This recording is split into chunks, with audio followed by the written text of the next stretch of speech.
Star cast ತುಂಬ matter ಆಗುತ್ತೆ. ಹೊಸಬ್ರು ಸಿನಿಮಾಗಳಿಗೆ ಪ್ರತಿ ವಾರ ಸಿನಿಮಾಗಳು ರಿಲೀಸ್ ಆದಾಗ ಎಲ್ಲ ಸಿನಿಮಾ ತಂಡದವ್ರು ಬಂದು ಮಾಧ್ಯಮಗಳ ಮುಂದೆ ಕ್ಯಾಮ್ರಾ ಮುಂದೆ ಕಷ್ಟ ನಮ್ಗೆ ಆಗ್ತಿಲ್ಲ, ನಮ್ಗೆ ಹಿಂಗಾಗ್ತಿದೆ, ಅನ್ಯಾಯ ಆಗ್ತಿದೆ, ಯಾರು ಕೇಳೋರಿಲ್ಲ ಅಂತ. ಇವರು ಸಾಕಷ್ಟು ಸಿನಿಮಾಗಳಲ್ಲಿ ನಟನೆ ಮಾಡಿದ್ರು ಕೂಡ ಮೇನ್ ಸ್ಟ್ರೀಮಿಗೆ ಅಷ್ಟು ದೊಡ್ಡ ಮಟ್ಟದಲ್ಲಿ ಕಾಣಿಸ್ಕೊಂಡಿಲ್ಲ. ಎಲ್ಲರ ಕಣ್ಣಿಗೂ ಹೊಸಬ್ರು ತಂಡ ಅಂತಲೇ ಕಾಣ್ತಾ ಇದೆ. ಸ್ಟಾರ್ ಕಾಸ್ಟ್ ವಿಚಾರದಲ್ಲಿ ನೀವು ಹೇಳಿದ್ದು ಅಂದರೆ ಹೊಸಬ್ರನ್ನ ಇಟ್ಕೊಂಡು ಮಾಡ್ಬೋದು, ನೀನು ಮಾಡು ಅಂತ ನೀವು ಹೇಳಿದ್ದುಂಟಾ ಅಥವಾ ಬೇರೆ ಸ್ಟಾರ್ ಕಾಸ್ಟ್ ಹುಡ್ಕೋಬೋದಾಗಿತ್ತು ಅಂತ ಯೋಚನೆ ಮಾಡಿದ್ದುಂಟು? ಪಾತ್ರ ಈ ಮುಖ್ಯ ಆಗುತ್ತೆ. ಈಗ ಒಂದು ಕತೆ ಅಂತ ಬಂದಾಗ ಅದಕ್ಕೆ ಯಾರು ಆಗ್ತಾರೆ ಅಂತ. ಈಗ ಸೋಮು ಅನ್ನೋ ಪಾತ್ರಕ್ಕೆ ಅಲ್ಲಿ ಹೊಸಬನೇ ಬೇಕಾಗಿತ್ತು. ಒಂದು ಉತ್ತರ ಕರ್ನಾಟಕದ ಒಂದು ಹಳ್ಳಿಯಲ್ಲಿ ಒಬ್ಬ ಸೋಮು ಬೇಕಾಗಿತ್ತು ನಮಗೆ.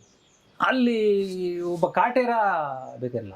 ಒಂದು ಈಗ ಭೂ ಕಾಯ್ದೆ ಬಂದಾಗ ಒಬ್ಬ ಕಾಟೇರ ಬೇಕಿತ್ತು, ಅಲ್ಲಿ ಸೋಮು ಆಗ್ತಿರ್ಲಿಲ್ಲ. ಒಬ್ಬ ಹೊಸಬ ಒಂದು ಭೂ ಕಾಯ್ದೆ ವಿರುದ್ಧ ಹೋರಾಡಕ್ ಸಾಧ್ಯ ಆಗ್ತದೆ.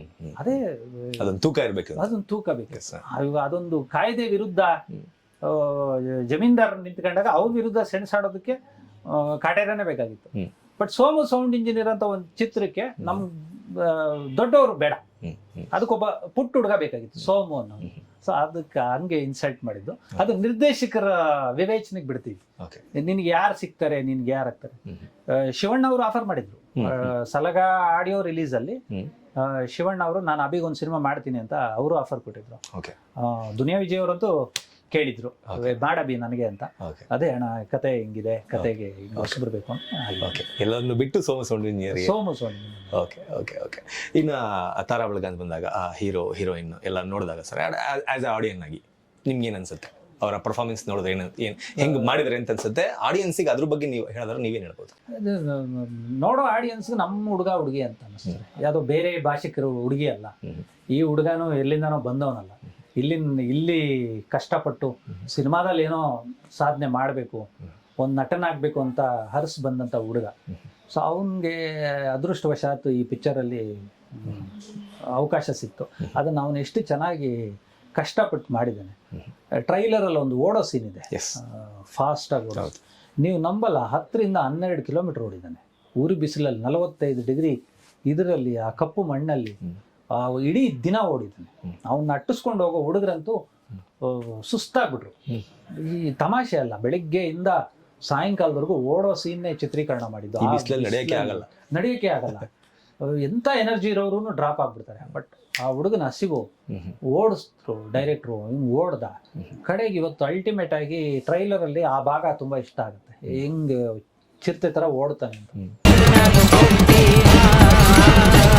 ಅಷ್ಟು ಕಷ್ಟಪಟ್ಟಿದ್ದಾನೆ ಹುಡುಗ. ಮತ್ತು ಚರಣ್ ರಾಜು ಛಂದಸ್ಸಿನ ಆ ಹಾಡಲ್ಲಿ ಇವರಿಬ್ಬರು ಪೇರ್ ತುಂಬ ಚೆನ್ನಾಗಿದೆ.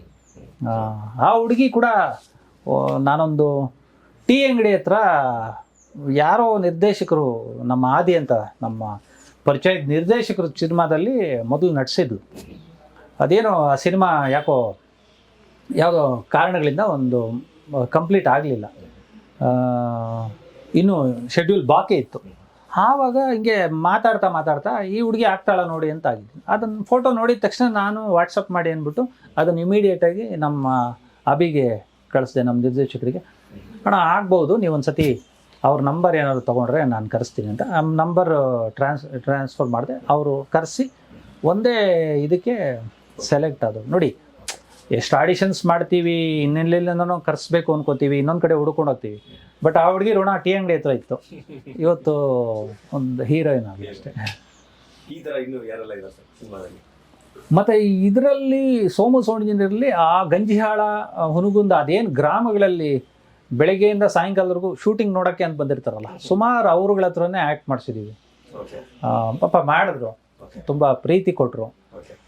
ಸಿನಿಮಾ ಅಂತ ಹೇಳಿದ ತಕ್ಷಣ ಸಿನಿಮಾ ಬಗ್ಗೆ ಬಿಟ್ಬಿಡ್ತಾರೆ, ಚಿತ್ರೀಕರಣ ಅಂದ ತಕ್ಷಣ ಇರಿಟೇಟ್ ಆಗಿಬಿಡ್ತಾರೆ, ತೆಗ್ದಿದ್ದೇ ತೆಗಿತಾರೆ, ಅಯ್ಯೋ ಇವ್ರ ಹತ್ರ ಆಗಲ್ಲ ಅದು. ಬಟ್ ಅವ್ರುಗಳು ಎಷ್ಟು ಚೆನ್ನಾಗಿ ಅಲ್ಲೇ ಇದ್ದು ಸಪೋರ್ಟ್ ಮಾಡಿದ್ರು ನಮ್ಮ ಸಿನಿಮಾ ಅಂತ ಅವ್ರಿಗೂ ಅನ್ನಿಸ್ತು.